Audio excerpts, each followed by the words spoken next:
ये तसादम की तरफ जा रहा है जी। वाज़े तौर पर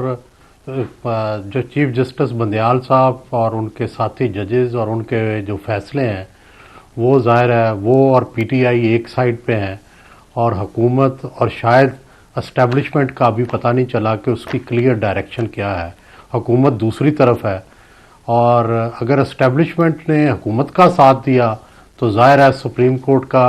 ये वाला फ़ैसला इम्प्लीमेंट नहीं होगा और अगर एस्टेब्लिशमेंट जो है खामोश रही तो इसका मतलब है कि वो फैसला जो है वो इम्प्लीमेंट हो जाएगा। तो फाइनल फैसला एस्टेब्लिशमेंट के पास आ गया है कि उन्होंने कौन सी डायरेक्शन इख्तियार करनी है और अगर उन्होंने हुकूमत का साथ दिया तो फिर ज़ाहिर है चीफ जस्टिस बंदयाल जो हैं वो भी मुश्किल में पड़ जाएंगे और आइंदा दिन उनके बड़े मुश्किल में गुजरेंगे और उन्हें शायद हो सकता है रेफरेंस का सामना करना पड़े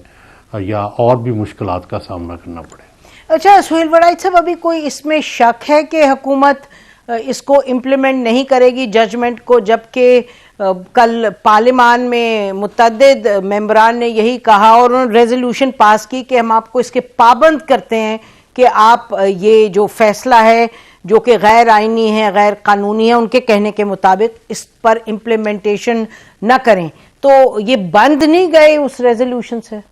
हुकूमत? जी बंद गए रेजोल्यूशन से, लेकिन इसका मतलब तो ये है ना कि या तो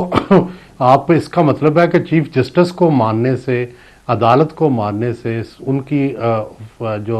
फैसला है उसको मानने से इनकार कर रहे हैं। तो आपके पास कौन सी कुव्वत है? अगर आपके साथ एस्टेब्लिशमेंट है फिर तो ये अंदाज़ा लगाया जा सकता है कि आप आइंदा दिनों में अगर सुप्रीम कोर्ट की बात नहीं मानेंगे तो आप जीत जाएंगे और अगर आपके पास एस्टेब्लिशमेंट की ताकत नहीं है तो फिर तो ज़ाहिर है सुप्रीम कोर्ट ने जीतना है। तो ये बड़ा वाज़े हम मोड़ पे आके खड़े हो गए हैं और ये फैसला होना है अब। अच्छा ये बताइए सुहेल साहब कि ये लगता ही है कि हुकूमत और पार्लियामान जो तमाम इत्तेहादी हैं वो कुछ लोगों का कहना है, हमारा भी ये ख्याल है कि इस हद तक वो न जाते अगर if they weren't confident, number एक के इस्टेब्लिशमेंट इनके साथ है और दूसरा ये कि बहरहाल they hold the purse strings, पैसे देंगे नहीं देंगे वो इन्हीं के बस में है, या आपका ख्याल है कि इस्टेब्लिशमेंट अभी भी इनके साथ आर्म ट्विस्टिंग करके करवाएगी? थोड़ा ये एक्सप्लेन कीजिएगा। देखें जी, पहली तो बात यह है कि वैसे रूटीन में अगर कॉन्स्टिट्यूशनल अरेंजमेंट हो, कॉन्स्टिट्यूशन अपहोल्ड हो तो सुप्रीम कोर्ट की जो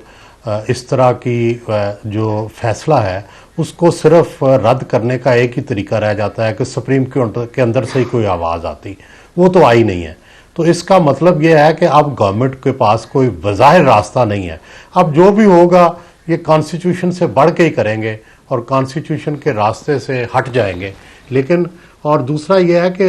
अदरवाइज तो इनको अमल करना पड़ता था।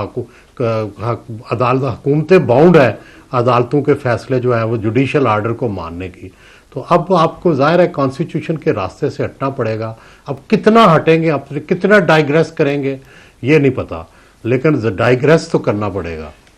अच्छा, आर्टिकल 190 के तहत आप जैसे फरमा रहे हैं, आर्टिकल 190 पाबंद करता है हुकूमतों को कि जो जजमेंट है सुप्रीम कोर्ट पे कि उस पर अमल दरामद किया जाए। आपने जैसे फरमाया कि अगर अंदर से कोई आवाज़ उठे तो आवाज़ एक तो नहीं बहुत सी आवाज़ें उठी हैं और आज की जो आवाज़ उठी है जो लिखाई में आई है हमारे सामने in the form of justice Athar Minallah's dissenting note, तो वो भी आवाज़ है, बहुत सी आवाज़ें हैं। तो किस नौयत की आवाज़ आए सुप्रीम कोर्ट के अंदर से कि जो चीफ जस्टिस साहब ने जो फैसला हुआ है 3 मेंबर बेंच का वो मांद पड़ जाए? देखें जी, उससे कोई बड़ा फैसला है ना, उसी तरह का कोई 3 जजेस का है तो कोई 7 जजेस का फैसला है, 8 जजेस का फैसला है। चीफ जस्टिस ने 6 जजेस का एक फैसला दिया, 2 जजेस का एक फैसला दिया, 8 जजेस हुए। तो अब का जो है 6 के जजेस के मुकाबले में 7 का मुकाबला आता या 8 का आता तो तब तो कहा जा सकता था कि वो अनडू हो गया। अब अगर ना वो अगर अनडू नहीं होता वो फैसला तो फिर आर्टिकल 190 के तहत तो उसको तस्लीम करना पड़ेगा। और हुकूमत ने तो कह दिया बड़ी क्लियरली कि हम नहीं तस्लीम करेंगे। तो अब थोड़ा ये बयान कीजिएगा कि आपका ख्याल है कि जो हुकूमत ने तो कह दिया नहीं करेंगे, इत्तेहादियों ने भी कह दिया नहीं करेंगे, और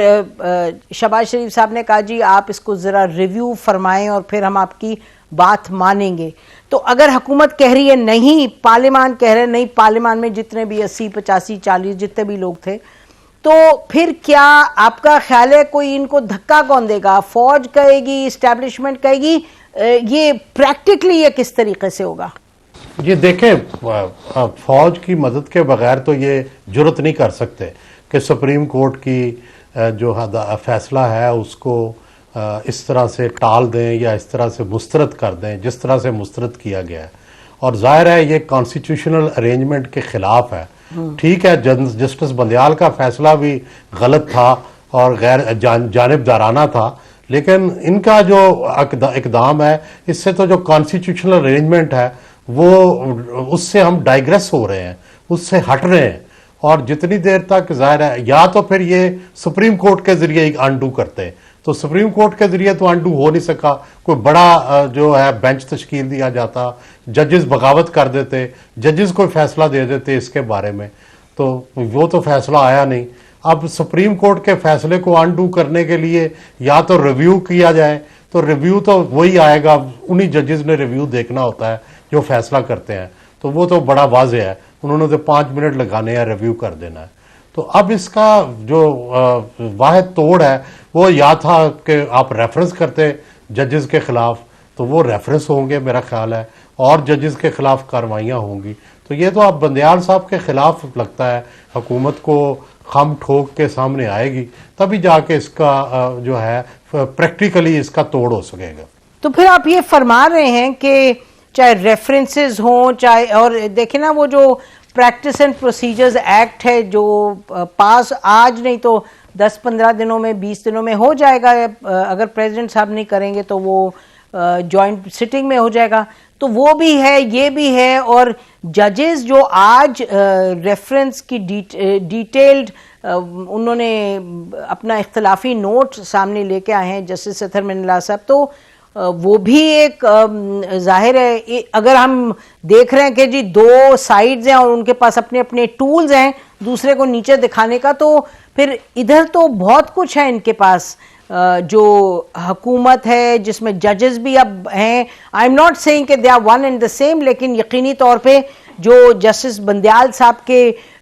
हवाले से जो तनकीद कर रहे हैं, तो फिर फौज आए या ना आए, तो वैसे ही आपने जैसे फरमा दिया कि ये रेफरेंस ले जाएंगे, इसमें तो फौज को तो नहीं आना पड़ेगा, अपने दस्ते लेके रेफरेंस ये दायर कर देंगे और ये जो बाकी जजेस हैं वो और बोलेंगे। तो क्या ये खुद ही काफी नहीं है जस्टिस बंदयाल को वीक विकेट पे ले जाने के लिए? जी ज़ाहिर है अदलिया डिवाइडेड है पहले से, और इसमें साफ नज़र आ रहा है कि जो सीनियर जजेस हैं वो खिलाफ हैं जस्टिस बंदयाल के फैसलों के और उनके नुक्ता नज़र के। और ज़ाहिर है अगर रेफरेंस चले जाते हैं तो जो सुप्रीम जुडिशल काउंसिल है उसमें देखेंगे कि बंदयाल साहब खुद बैठेंगे सुप्रीम जुडिशल काउंसिल में कि नहीं। अगर वो नहीं बैठते तो 2 जो सीनियर जजेस हैं वो तो उनके नुक्ता नज़र से इत्तफाक नहीं करते, और 2 हाई कोर्ट के जजेस होते हैं, चीफ जज होते हैं, वो देखें वो क्या नुक्ता नज़र होंगे, तो ये सारा तो उनके खिलाफ जाएगा, तो फिर उनको मुश्किल पेश आएगी, उनको भी और दूसरे जजेस को भी। तो जाहिर है इसका मतलब तो ये है कि हुकूमत इस रास्ते पर चलने का फ़ैसला कर चुकी है जिसमें बंदयाल साहब से मुआज़र आई और अल्टीमेटली उनको सुप्रीम जुडिशल काउंसिल के ज़रिए शिकस्त देना। लेकिन माजी में हम देख चुके हैं सज्जाद अली अपना जो इफ्तिखार चौधरी साहब के ज़माने में कि वो सुप्रीम जुडिशल काउंसिल में पहले खुद बैठ गए थे, और जो आइन का आर्टिकल है वो बड़ा गैर वाज़ेह है कि उसमें ये नहीं है कि जज बैठ नहीं सकता, तो वो चीफ जस्टिस खुद बैठ जाएंगे, और अगर खुद बैठ गए तो जाहिर है मुश्किल होगा उनके खिलाफ रेफरेंस, और आज तक किसी चीफ जस्टिस को हटाया नहीं जा सका रेफरेंस के ज़रिए, तो इसको इनको भी हटाना इतना आसान नहीं होगा, बड़ा मुश्किल होगा।